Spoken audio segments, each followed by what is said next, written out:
Serge Comeau, le curé des paroisses de Pointe-Verte, Robertville, Beresford et Petit-Rocher. Et je suis heureux, au nom de la communauté chrétienne de Petit-Rocher, de dire qu'on est associé avec le village de Petit-Rocher et l'école de domaine étudiant pour une grande célébration du Mardi Gras, mardi prochain, la veille du début du carême. Le Mardi Gras, dans la tradition chrétienne, mais aussi dans la tradition acadienne, c'est une grande fête de réjouissance. Et cette année, ici à Petit-Rocher, on a voulu donner à cette fête une couleur particulière en lui donnant le thème de la solidarité. On veut, à l'occasion du Mardi Gras et à l'occasion de la collecte qui va se faire aux maisons, de recueillir des denrées non périssables pour aider les familles dans le besoin. Ce sera notre participation à la Banque alimentaire Coup de pouce. Le Mardi Gras, c'est une célébration populaire, une fête, toutes les paroissiens de Petit-Rocher, pour tout le monde. C'est pour les chrétiens, c'est pour les pratiquants, c'est pour les croyants, mais c'est ouvert à toute la communauté civile, parce qu'on veut faire revivre une tradition de nos ancêtres.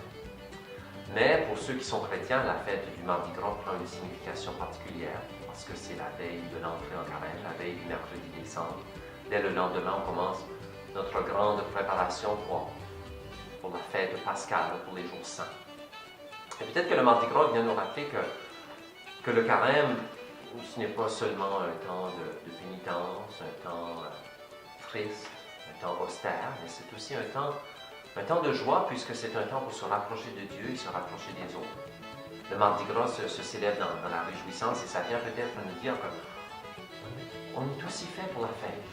L'être humain a besoin de ces moments de gratuité, ces moments de célébration qui viennent pour percer le quotidien, la grisaille du quotidien qui est parfois difficile et lourd pour certaines personnes. Le Mardi Gras vient nous rappeler qu'on est aussi fait pour la fête, on est fait pour la fraternité, la convivialité.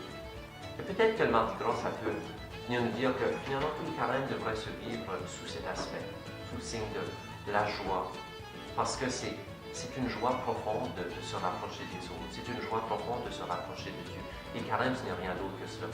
Une occasion qui nous est donnée pour nous rapprocher de Dieu, pour nous rapprocher des autres, pour être fidèles, pour persévérer dans les engagements que nous prenons. Le carême, c'est 40 jours de préparation. 40 jours, c'est un temps suffisamment long pour prendre des résolutions et les tenir. C'est comme adopter un style de vie.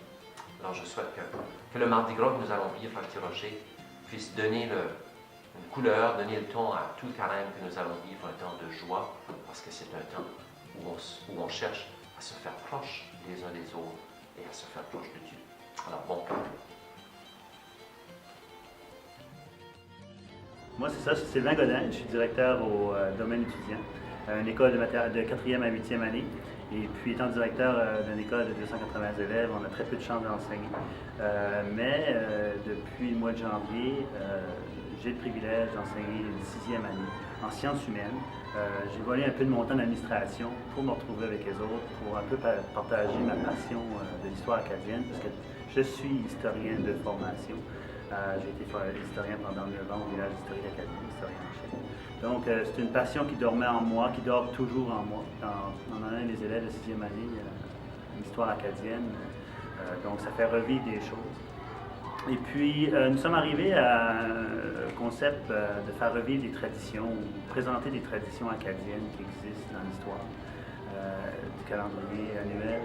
Et puis, après ensuite, à une discussion avec Père Patrick autour du Mardi Gras, j'ai dit, hey, voilà, j'ai dit, ça serait un bon thème à exploiter avec les élèves, mon groupe d'élèves de 6e année, pour rendre la chose plus attrayante, plus participante aussi, parce que je pensais, OK, on va faire revivre dans le village avec les élèves de 6e année. Et puis, il faut dire que le Mardi Gras, c'est à la veille du carême, c'est un temps de fête où traditionnellement, nos ancêtres acadiens recueillaient du sucre, si vous voulez, dans la communauté, pour faire la fête en soirée, pour célébrer cette veille du carême. Et puis, si on regarde un peu plus loin, le carême, sans le carême, le Mardi Gras n'existerait pas. Donc, le carême permettait, ce qu'on faisait carême, c'est pénitence. Donc, sans rentrer trop dans les détails, pénitence, c'est nos ancêtres ils mangeaient, soit ils se privaient de repas, ou ne mangeaient pas de viande, etc. Donc, ils permettaient à quelque part de prolonger les provisions d'hiver à cette époque-là. Donc, c'est là que j'ai joint l'idée d'étendre des provisions d'hiver. Donc, si on prend le groupe d'élèves, on va dans le village, on passe le Mardi Gras, non pas pour du sucre, faire de la tire, mais pour des denrées non périssables et des dons pour la banque alimentaire qui pousse de Petit Rocher. Donc, j'ai fait un peu ce pont-là, ce parallèle-là, pour amener les élèves à participer activement à leur apprentissage, à une tradition, et par le fait même, amener à donner un coup de pouce à la banque alimentaire qui s'appelle Coup de pouce à Petit Rocher.